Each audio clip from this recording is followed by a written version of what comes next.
Bom, durante esses 3 dias, nós falamos um pouco sobre o nosso tema deste ano de 2025, que foi Revestidos da Armadura de Deus. E tivemos como divisa, e o versículo que nós nos concentramos um pouco mais, foi Efésios 6, especificamente o versículo 10, que diz assim... É que eu sou o contrário, eu não enxergo de longe, mas de perto eu enxergo. Sejam fortalecidos no Senhor e na força do seu poder. E nós conhecemos a história de uma menininha chamada Corrie ten Boom. Ela era holandesa. Oi, tia. Oi. Você me chamou? Eu chamei. Você falou uma menininha? Uma menininha. Eu posso ir? Deve. Oi, Bia. Oi, pessoal, bom dia!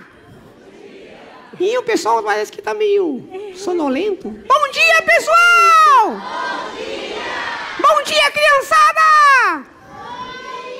Ah, que legal. Obrigado por vocês terem vindo. Tia, desculpa aí, viu? Pode continuar.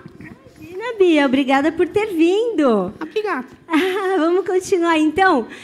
Essa menininha, ela tinha 4 anos quando a história dela começa a ser contada. E por que é interessante a gente começar a contar a história dela a partir dos 4 anos, irmãos? Porque a força dela, vocês vão entender um pouquinho mais na história, muito da força dela se dá em razão da participação dos pais na vida dela. Aos 4 anos, os pais dela... Muito obrigada, amor. Aos 4 anos, os pais dela já faziam os cultos em casa.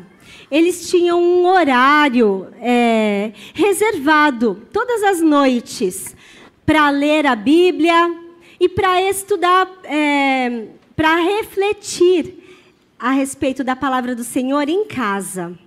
E aí essa menina tinha um detalhe importante sobre ela, que era o que mesmo, crianças? Ela tinha muitos medos. Isso, tinha medo. Ela tinha medo de coisas naturais da infância, do escuro. Ela tinha medo de bichos. De barulho. De barulhos, não é? De sombras na janela, é verdade. Ela tinha mesmo, ela tinha todos esses medos. De barata. De barata, é a tia que está contando a história que tem medo. Olha aí no chão, tia, olha aí no chão. Não vem não, Bia, não vem não. E aí, irmãos, ela cresceu e alguns desses medos continuavam. Mas um medo que afligia a vida da Corrie era o medo de perder a sua família. Ela tinha muito medo que os pais dela, que a família dela, irmão, que eles morressem. Ela tinha medo de ficar sozinha. E aí um dia o pai dela, ela se abriu com o pai dela.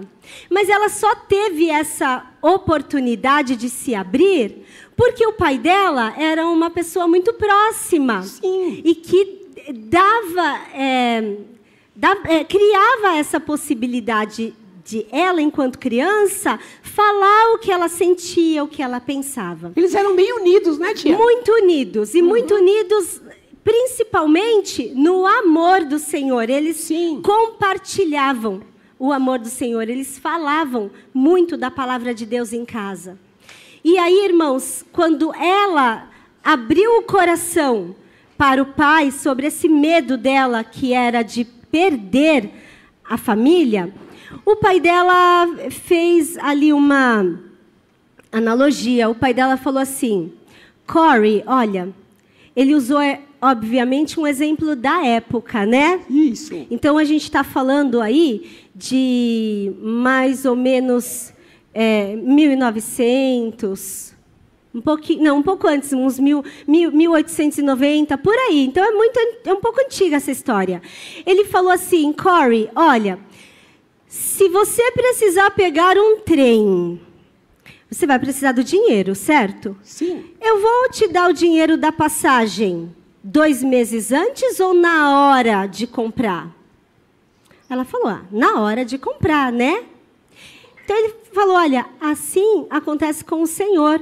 Quando você precisar deste consolo, no momento em que isso tiver que acontecer, o Senhor vai te dar o consolo. O Senhor não vai te consolar agora por algo que não vai acontecer agora.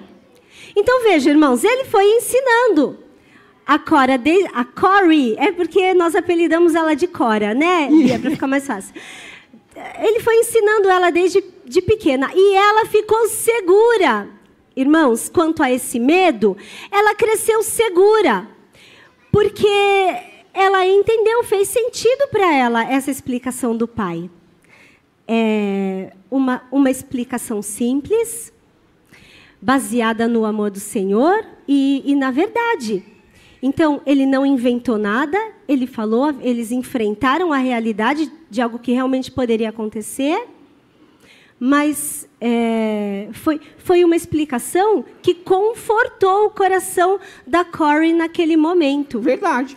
E aí, irmãos, a história conta que ela cresceu e, num certo momento, ela foi obrigada a fazer uma escolha. Ou ela continuaria sendo aquela menininha medrosa, fechada ali no quarto, ou ela teria que mudar a vida dela e fazer algo diferente. Então, quando estourou a Segunda Guerra Mundial na Holanda, ela percebeu que os judeus estavam sendo muito oprimidos ali. E ela se sensibilizou, porque ela compreendia que o amor do Senhor é para todos, igualmente, não há acepção de pessoas para Deus. Então, ela sentiu que ela precisava fazer alguma coisa pelos judeus. Foi aí que... Bom, aí uma pessoa medrosa que fica ali fechada não vai conseguir, não é? Isso. Ela teve que se expor. Isso é um ato de coragem, já, é um ato de muita coragem. É uma grande iniciativa. Isso. Então, a história conta que ela, que antes tinha medo de escuro, começou a sair no meio da noite de bicicleta. Veja, gente, ela era uma moça. E ela começou a sair no meio da noite para levar mensagens de esconderijos, de estratégias para judeus conseguirem escapar. Então, ela ficou muito tempo fazendo esse serviço secreto. Isso. Aí, que era ela, o pai dela, a irmã, mas ela fazia esse trabalho de levar mensagens. Não satisfeita, irmãos, ela e a família, eles transformaram a casa deles em um esconderijo de judeus. Olha que interessante. Né, Bia? Eles transformaram a casa. Então, a casa tinha várias passagens secretas, assim, para quartos escondidos, onde eles começaram a esconder as pessoas. E a história conta que eles esconderam centenas de pessoas nessa casa. Mas, com o passar do tempo, alguns que eram contra os judeus perceberam o movimento da casa. Ô tia, essa época estava em guerra? Estavam em guerra. Era a Segunda Guerra Mundial e muitos países, Bia, lutavam uns contra os outros. Nossa. Mas, nesse momento, o povo judeu foi fortemente perseguido. Isso. Por um líder específico, entendeu? Sim. Então, ali, dentro da história da Cora, o que nós vamos nos concentrar é nessa parte mais dos judeus, dessa perseguição. Mas não foi só isso que aconteceu. Aconteceu uma tragédia em muitos países. Muitos países foram destruídos. Sim. Não é? Uhum. Em relação até ao povo judeu, eu contei aqui. Há registro de mais de 6 milhões de mortes. Isso, nos campos de concentração, né? Nos campos de concentração. Tinha câmera de gás. Tinha muitos tipos de tortura, né, para matar as pessoas. Fuzilavam as pessoas. Foi um período muito triste da história. E então, vejam, era o risco que ela corria. É um risco muito grande, sim, mas ela correu. Acontece, irmãos, que num certo dia os soldados, os guardas lá chegaram e entraram na casa e prenderam a Cora e a família dela. Ixi. E aí ela vai, né? O pai dela morre logo em seguida. E agora? Então, Bia, lembra que a tia explicou, nesse momento, foi quando ela percebeu aquele ensinamento que o pai havia dado a ela quando ela era pequenininha. Sim. Que no momento certo o Senhor daria o conforto e o consolo. Então, quando o pai morreu, 10 dias depois da prisão dela, ela recebeu o conforto e o consolo que só o Senhor pode dar. Porque, irmãos, no momento assim de perda, às vezes a gente ouve muitas coisas, não é? A gente ouve muitas palavras, mas o conforto real e o consolo é só o Espírito Santo do Senhor que dá, não é verdade, É Bia? verdade. E foi o que aconteceu.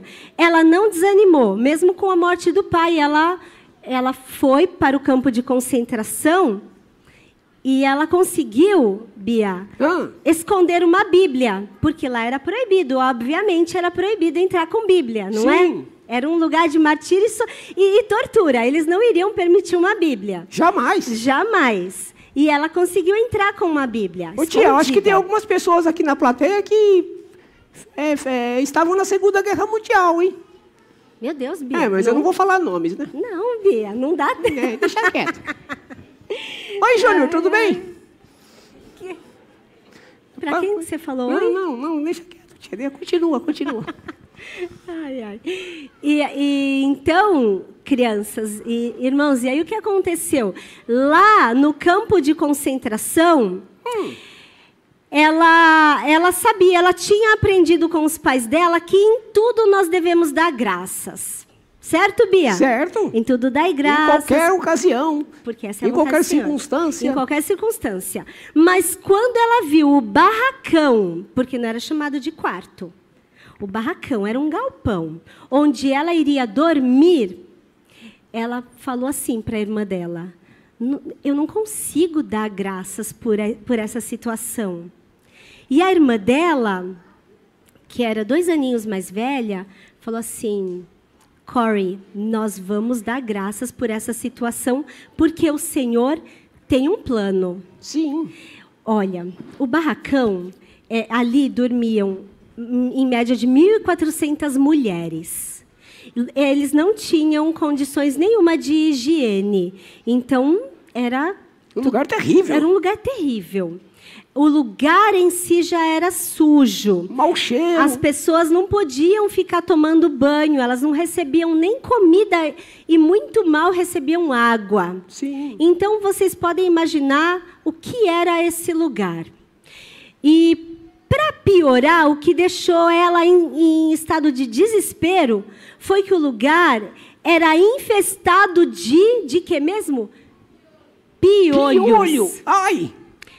Olha, quando ela viu... Passou a mão na cabeça aí, por quê, tia? Tá com piolho? Ela entrou... passei na mão na cabeça. Não tô. Ela entrou em desespero. E aí, ela e a irmã dela resolveram que iriam agradecer e simplesmente esperar que os planos do Senhor se cumprissem. Sim.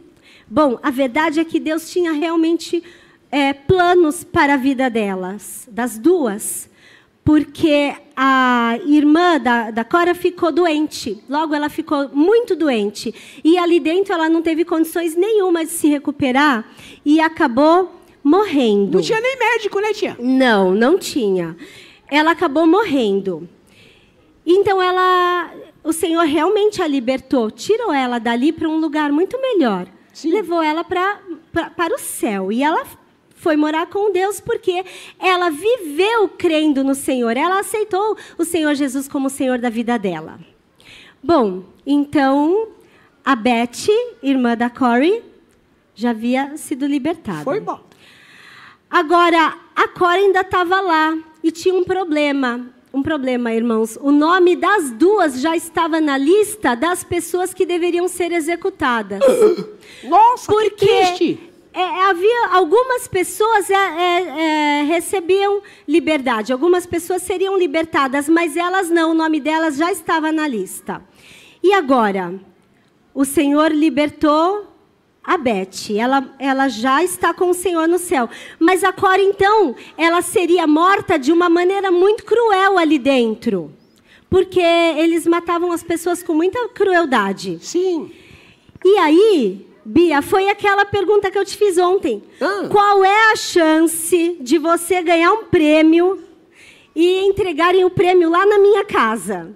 Nenhuma. O prêmio é meu? O prêmio é seu. Sim. Nenhuma. Mas é verdade esse negócio do prêmio aí, tia? Não é só brincadeira. É só para você entender o exemplo. Crianças, o que aconteceu, adultos, irmãos, o que aconteceu é que houve um engano na administração da prisão. Nossa! Houve um engano. E os guardas erraram a ficha da Corey. E ao invés dela ser fuzilada, morta, ela foi libertada. Sim. E ficou constatado que realmente ela foi libertada por um engano. Veja, mas a chance de um engano desse tipo acontecer... é raro. Num campo de concentração... é raro. Então, nós sabemos que foi a mão do Senhor, que foi providência do Senhor, e que esse era o plano dele. Por quê? Durante o período que ela ficou lá, ela evangelizou aquelas mulheres judias. E a história conta que centenas de mulheres se converteram e aceitaram o Senhor Jesus ali naquele barracão, que era o quarto delas. Então, muitas mulheres...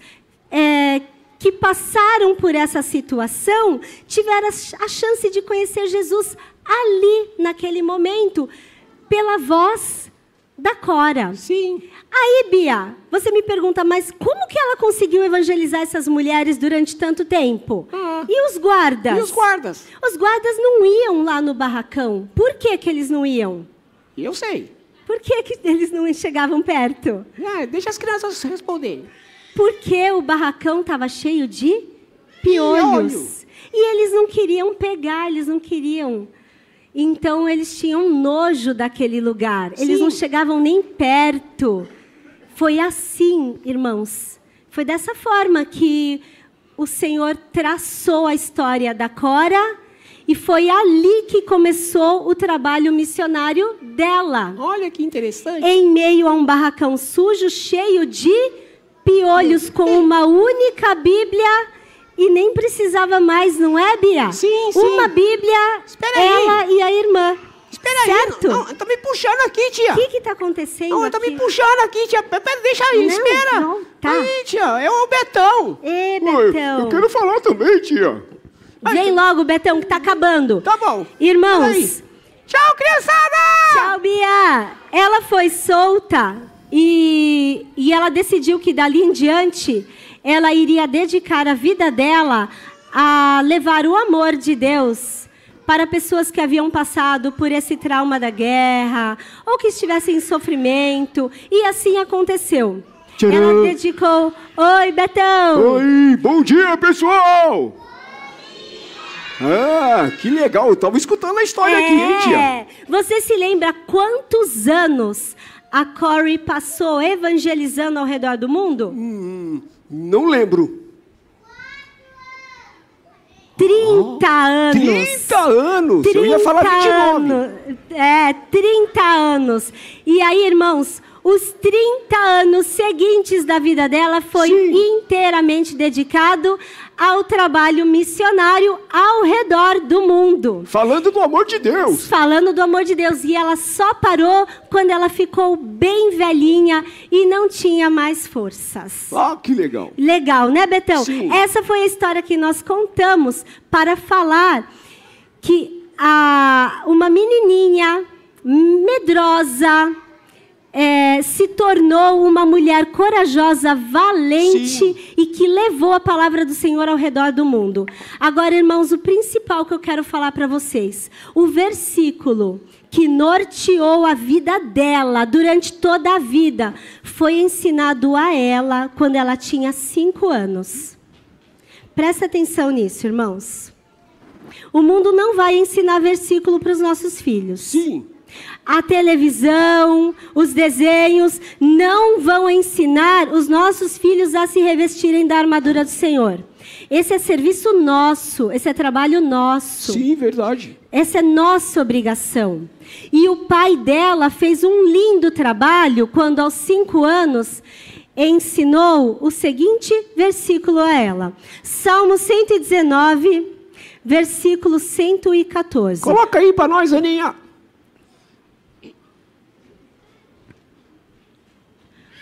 O Senhor é o meu esconderijo, é o meu escudo. Sim. Na tua palavra eu me escondo. Crianças, vamos repetir com a tia? O Senhor é o meu esconderijo e é o meu escudo. É o meu esconderijo e o meu escudo. Na tua palavra eu me escondo. Tá com uma versão diferente aí. Ah, é porque eu peguei na versão mais simples para ensinar as crianças. Mas vamos lá com a versão que está na tela. Tu és o meu refúgio e o meu escudo. Na tua palavra eu espero. Olha que bacana. Esse versículo foi ensinado pelo pai dela quando ela tinha 5 anos. E no momento que ela ouviu esse versículo, ela pensou... Por que alguém precisa ter um esconderijo? Por que o homem que escreveu esse salmo está falando de esconderijo? Qual o motivo disso? Ela era muito pequenininha e a imaginação dela ia longe. Sim. Mal sabia ela que, passados alguns anos, ela precisaria de um esconderijo. Foi necessário, né, para ela. Irmãos, deixa eu contar um negócio para vocês. Na noite em que a polícia chegou, a famosa Gestapo, né, que era a polícia que estava prendendo, na noite em que eles chegaram e invadiram a casa dela, é claro que tinha judeu lá. Eles tinham até um esquema de se esconder, mas eles chegaram de surpresa. Deixa eu falar para vocês o que aconteceu. Os judeus todos conseguiram se esconder. E a polícia não os encontrou. A Gestapo não os encontrou. Eles estavam num quarto secreto que ficava no quarto dela. Eles levaram ela, o pai e a irmã. Mas qual era o propósito deles? Não era salvar aquelas vidas? Sim. Eles conseguiram. Porque eles oraram e pediram a Deus que os ajudasse, que desse força a eles, para que eles fizessem alguma coisa pelos judeus. E, Betão, para quem crê no Senhor, não existe oração que não seja ouvida. Verdade. E eles oraram e pediram que o Senhor desse a eles estratégia e inteligência e meios de que eles pudessem ajudar os judeus. E o Senhor ouviu a oração deles, porque eles salvaram centenas de judeus, inclusive os daquela noite. Eles foram presos, mas os judeus não. Ela aprendeu, em meio a todo o sofrimento que ela teve, que não foi pouco, hein? Sim. Ela aprendeu a enxergar a mão do Senhor em todas as situações. Ainda que ela estivesse ali naquela situação difícil. Mas, mais uma vez, eu vou reforçar. Ela só teve essa força, porque ela estava revestida da armadura do Senhor. Ela realmente foi uma soldada de Jesus. Ela agiu como um verdadeiro soldado, uma guerreira. Sim. Ela estava revestida da armadura do Senhor, que está em Efésios 6, de 10 em diante. Tia, é que ela não estava confiante nas próprias forças dela. Não, porque a gente não tem força para isso. Nós não temos força para isso. Mas ela estava se baseando no que o Senhor pode proporcionar para a gente. Exatamente. Essa força é só o Senhor quem dá. Sim. E isso ela aprendeu enquanto criança. Mais uma vez, irmãos, fica essa reflexão para nós. Nós estamos ensinando as nossas crianças em todos os momentos que a gente pode. Olha, nós temos EBD aqui todos os domingos. Nós estamos trazendo as nossas crianças.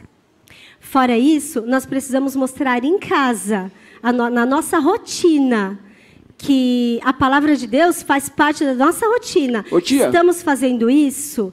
Se não estamos, irmãos, há tempo Há tempo. Vamos mudar, então, o nosso comportamento, a nossa rotina, vamos nos organizar. Aí você pode pensar, eles com certeza tinham mais tempo que eu. Não, irmãos, não. Eles tinham 24 horas de tempo igual nós temos. Então, é tudo questão de a gente colocar como prioridade. Certo? Isso. O tia, Oi, o interessante que a tia falou, não é somente falar em casa sobre o amor de Deus, mas assim, o nosso exemplo também para as crianças, né? Para os nossos filhos, o que nós estamos fazendo, as nossas atitudes, os nossos gestos, eles copiam tudo. As crianças observam e copiam. E elas nos têm como exemplos. Sim. Então, irmãos, sejamos bons exemplos para as nossas crianças. Amém? Amém.